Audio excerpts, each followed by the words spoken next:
The Last of Us Part 2 sucks. Kind of. It's really unfortunate that The Last of Us Part 2 took a total nosedive halfway through the runtime of the game. It has so much love put into it. The amount of detail is absurd. The graphics and presentation are mind-blowingly incredible. The acting is undeniably top-notch. This game has so many good things going for it, and while I was playing it, I was having such a fun time. Besides the glaringly obvious divisive things that happen throughout the game, I didn't really have any negative feelings towards The Last of Us Part 2. That is, until the Fire Nation attacked and everything fell apart. I cannot tell you how many times I would say to myself, in a fit of rage, this game was so good, and then they fucked it all up. How the hell did this happen? Fuck. This is what I'm going to be talking about in this video. I'm not going to go over the writing or the story in general because everybody's already done that to death and the game just came out 2 weeks ago. Besides, for me personally, the game got ruined by something completely different, and that is the incredible way the game sucks you into the world and how it manages to completely fuck it up in one fell swoop. This is the unfortunate duality between Ellie and Abby. It's pretty obvious that Naughty Dog very clearly wanted you, as the player, to feel very uncomfortable with the gratuitous violence in the game. Now, don't get me wrong, I am absolutely, totally, 100% down to get gross and gory with some HD games. I have zero issue with violence in video games. My favorite video game is Bloodborne, the most violent video game of them all.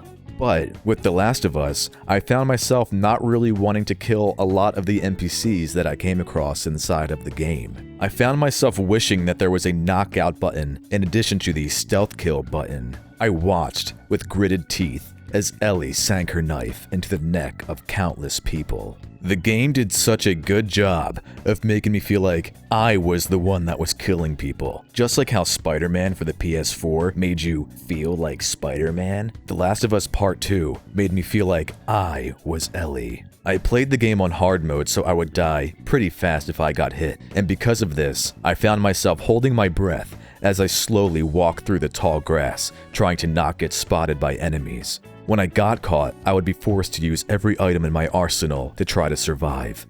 I had to be clever and think on my toes. Every bullet and every arrow counted. Sprinting through the environment, vaulting over a crumbling wall, jumping through a window, jumping through a crack in the wall, diving into the tall grass for cover, chasing someone through a hospital, and jumping over hospital beds. Every moment of conflict made my butthole clench, as for a split second, it made me feel like my life was actually on the line. One of my all-time favorite parts in the whole game is when you walk around Seattle with Dina and are just given the freedom to explore the area. This technically kills the pacing of the story because you're in a hurry to find the people that killed Joel. From an atmosphere and gameplay perspective, it does even more to make me feel like I'm in this world. I feel like if I was the one that was in Ellie's shoes, I would go to these buildings and check them out. I'm in the apocalypse and I'm about to enter enemy territory. There might be something in these buildings that I can actually use. The way this game got me immersed in this world is on some next level shit. This game didn't pull any punches with trying to get an emotional reaction out of me, and I love that. I've heard some people say that they don't like that they don't have any choices to make in the game, that they don't want to do the things that make them feel uncomfortable.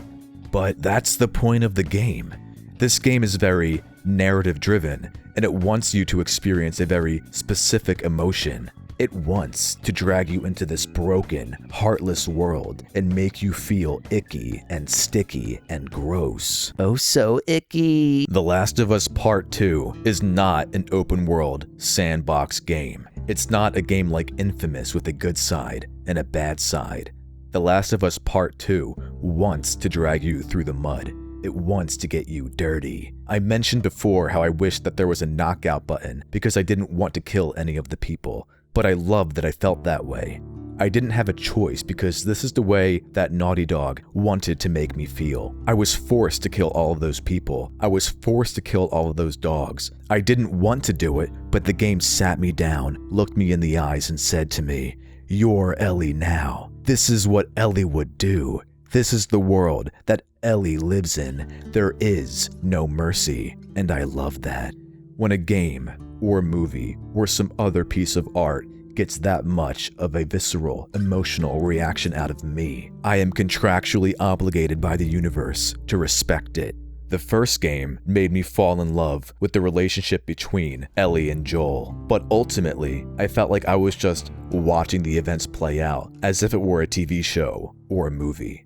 I didn't really feel a part of it, but with the second game, I felt like I was in the world, living vicariously through these characters. It's true that the game tries a little bit too hard sometimes to get this emotional reaction, but hey, it's definitely not perfect. It definitely ain't perfect, bitch! This game ain't perfect at all. My thoughts on the game went up and down as I played through it. I absolutely loved, with all of my heart, playing as Ellie. But once I started playing as Abby, I felt a deep annoyance, bordering on hatred for the game. I think the reason for that is because Abby's part of the game absolutely kills the immersion. You go from just barely getting by each encounter with a clenched, puckered butthole, to plowing through each encounter like you're some sort of Resident Evil protagonist. Ellie's section of the game felt so real because the moments where you had to take out enemies felt organic. They were sprinkled cleverly throughout the environments and placed in such a way that it felt natural to encounter enemies. It makes sense to walk through an old neighborhood and have a couple of people on patrol randomly show up, and then suddenly you have to crouch behind a car or hide behind a wall so that they don't see you. It makes sense to encounter enemies when you're literally in their base. It makes sense for Ellie to fall through the floor of an old, stinky building that hasn't had any upkeep in about 300 years. And it makes sense for some infected to be in that building because those people that were trapped wouldn't have been able to escape. Each confrontation felt great, and because you play as Ellie, a character we've known to love, each confrontation made you feel like you had to play it safe and hide, or else you would die. Abby's section, on the other hand, is just one encounter after the next. You get into a fight what feels like every 10 minutes. All I'm trying to do is get to the goddamn aquarium, a place that Abby has been to several times. Except this time, Abby just so happens to be having the worst day in the world. Abby has what seems like the most comically bad luck on the planet. She stumbles upon so many enemy encounters that it just kills the immersion. Shamblers are presented as a rare encounter during Ellie's section of the game, almost like a mini-boss. But Abby has to deal with a shambler what feels like every time she turns the fucking corner. It's absolutely ridiculous. In a game like Resident Evil 5, this would be expected, but in a game like The Last of Us, it's just completely irritating. I hated it. I think the intention was to make it appear as if this is just a regular day in a world like this, that even just going to the simplest destination requires jumping through 3 trillion hoops to get to it. But it didn't work. It felt like one inconvenience after the next. Do you remember in The Rise of Tomb Raider when that game came out and people said that it felt like an excuse for the writers to put Lara Croft in the worst situations imaginable? That it came off as a little bit weird because it's just one gruesome injury after the next. That she just goes through so many terrible experiences one after the other that it just feels kind of mean on the part of the writers. That's what The Last of Us 2 felt like during the second half of the game. Putting Abby through all of this bullshit just felt mean. Oh, and just a little side note, Abby's physique didn't kill the immersion for me. It's not hard to believe that a girl with revenge in her blood and determination in her veins, who lives right next to a gym and talks about training constantly, Pushed 185 pounds yesterday. would work out a lot and grow some muscle. Abby happens to look like a person who works out and lifts weights. She's not jacked like the Terminator. Abby gets put into the most dangerous situations imaginable. Just a simple trek to the aquarium resulted in her getting abducted, hanged, and almost had her intestines cut out by a religious cult. And then looking after a couple of kids, one of which only has one arm, and then risking her life for both of them. And then escaping off of an island while trying to not die as a literal war happens around her. And also, the village on the island where the religious cult lives is being burnt down and is very much engulfed in flames as you're trying to escape. So much extreme and ridiculous bullshit that it just felt ridiculous to play. What terrible luck to help these two random kids over a door, but when it's Abby's turn to go through the door, every clicker and shambler within a 12-mile radius hears the tiny rumbling of the door and sprints full speed towards you. The worst offender of this is when you finally get to the aquarium and then the game punches you in the fucking jaw with another inconvenience and you have to go back to the hospital to get medical supplies. You first have to go to a building with an elevator, a route that the game explicitly tells you has no infected because you'll be going right past them. Then you have to climb a goddamn skyscraper to get to the elevator.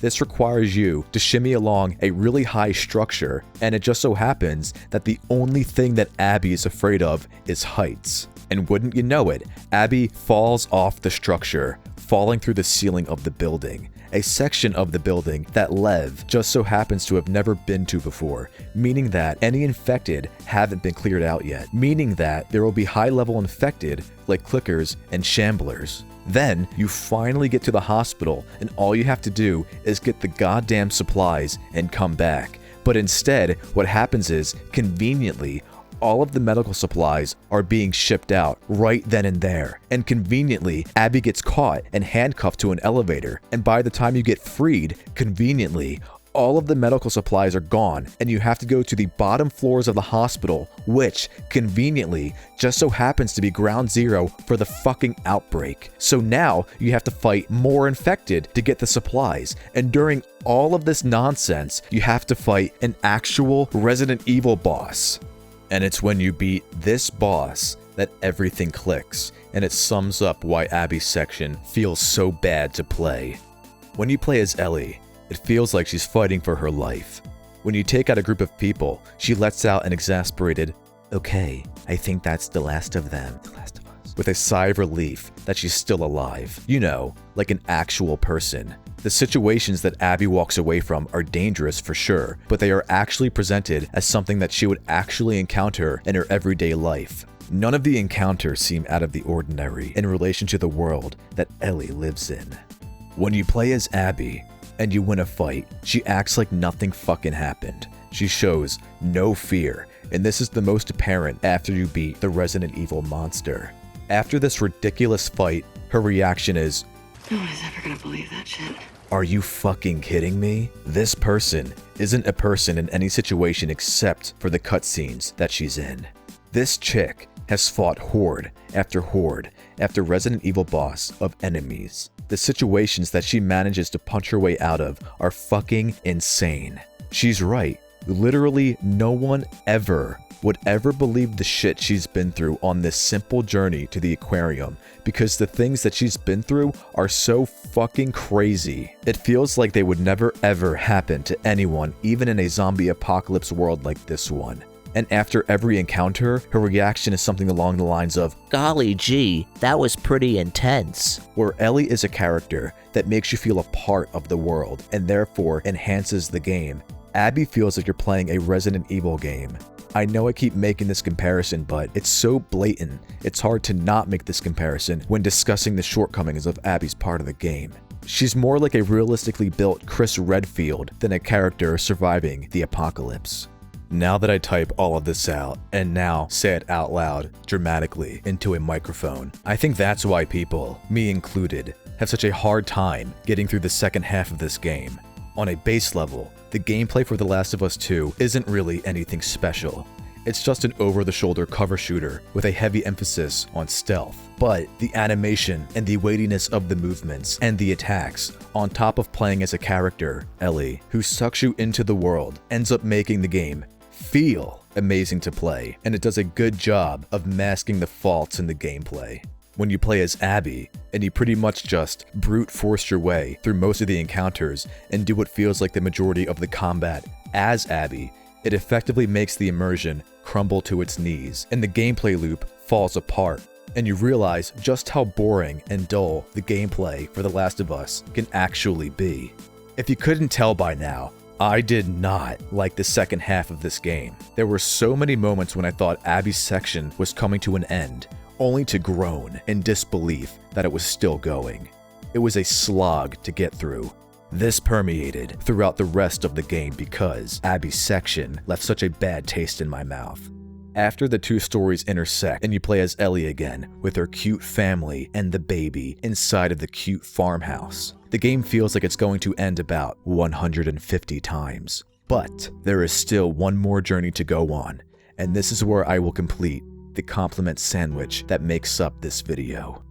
Like I've said a million times by now, I hated playing as Abby, but I liked her as a character for two main reasons. I liked that she begins to regret the brutality in the way that she killed Joel, and she actively tries to make up for it by taking care of Lev and Yara. I also like that she let Ellie live twice. Even after Ellie killed all of her friends, she still wanted to let them live. It took Lev to stop her, but she still ended up walking away to live her life and find the remaining Fireflies.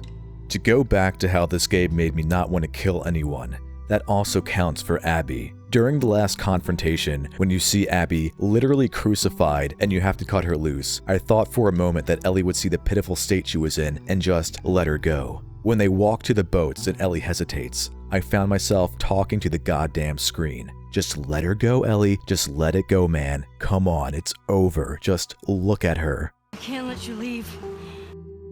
Are you fucking serious? There were moments throughout the fight where I didn't even attack and instead only reacted to when Abby attacked me first. I thought that there had to be a moment when the fight would just end and they would just walk away. I didn't want to fight Abby, and I found myself purposely not attacking because I thought, there's no way the game is going to make me go through with this after all of this time. Each cut of the knife made my teeth clench as I watched, disgusted with what the game was making me do. I hated it, and I loved that I hated it. I didn't hate it in the same way that I hate Watch Dogs for having terrible driving controls. I hated it because Naughty Dog wanted me to hate it. There's a moment during the fight when you enter a QuickTime event and you have to shove your knife through Abby's chest. I failed this QuickTime event. I only had to keep pressing the square button and I fucking failed it. It was my first time playing the game and I thought it was going to kill Abby. I stopped hitting the button almost instinctually and I died and I had to redo the scene. I didn't want to kill Abby. I didn't want to keep pressing the button. For a second, I thought that if I stopped pressing the button, the fight would end, like it was some secret thing I had to do, hoping that the game would reward me for stopping. I've never had such a visceral reaction not wanting to do something like that while playing a video game. Normally when you play a video game, you know it's just a game and that type of thing doesn't bother you. I play GTA, Assassin's Creed, Infamous, Call of Duty, all games that allow you to just kill random people. And when you do that, you don't think anything about it because it's just a video game. GTA 5 has you torture a guy, and it still didn't have this effect on me. It came close, it made me feel a little uncomfortable, but it was still just a video game. With The Last of Us 2, I felt like I was the one shoving my knife through Abby's chest. I couldn't do it. I didn't want to do it. I did the second go around because I wanted to beat the game, but you know what I mean. As Ellie drowns Abby, I kept wanting it to stop, and for a second, I didn't think it would. I sighed with relief as Ellie let go. I know it sounds hyperbolic, but I can't remember a video game having such a visceral reaction on me. I have absolutely played games where I felt a sense of accomplishment, a sense of feeling powerful, a sense of feeling like I've overcome something incredibly difficult, a sense of understanding and satisfaction, a sense of fear and anxiety. But with The Last of Us 2, during this moment, I felt, for just a split second, that I was being forced to kill Abby. And the fact that a piece of art was able to make me feel that, for just a moment, is fucking incredible to me. I felt gross, and sad, and guilty. Whether it's the amazing graphics, the sound effects, the weightiness of each attack, the realistic blood effects, the amazing acting, or just the way an NPC looks into the camera as the metaphorical life fades from their eyes. Naughty Dog uses a lot of tricks to emotionally manipulate the player, and I fell for these tricks hook, line, and fucking sinker. And I'm glad that I did because I think it made me have a better experience because of it. The game sank its teeth into me and didn't let go until the Abby section, and then all the teeth just randomly fell out. But then the teeth grew back, even sharper than before, and bit me again, but this time with a vengeance. My gradual disdain for the later half of the game made me question whether or not I wanted to keep playing it until the end. But now that I've beaten the game and I think back on it, I remember only the good parts. And as I write this script, I'd be lying if I said I wasn't excited to go back and play it again to capture footage for this video. I understand why people gave this game such praise. I don't agree with the 10 out of 10 scores, or even the 9 out of 10 scores. But in my opinion, the good parts of The Last of Us 2 are so good that they overshadow the bad parts. I fully admit that playing the second half of the game made me want to put my head through a brick fucking wall. But when I reminisce about the experience I had, the first thing that comes to my mind is the amazing first 12 hours with Ellie, and not the abysmal last 12 hours with Abby. The Last of Us 2 is a game that has a lot of problems, but the aspects of the game that it does right, it nails with the force of a golf club to the fucking head, to the skull. Days and nights.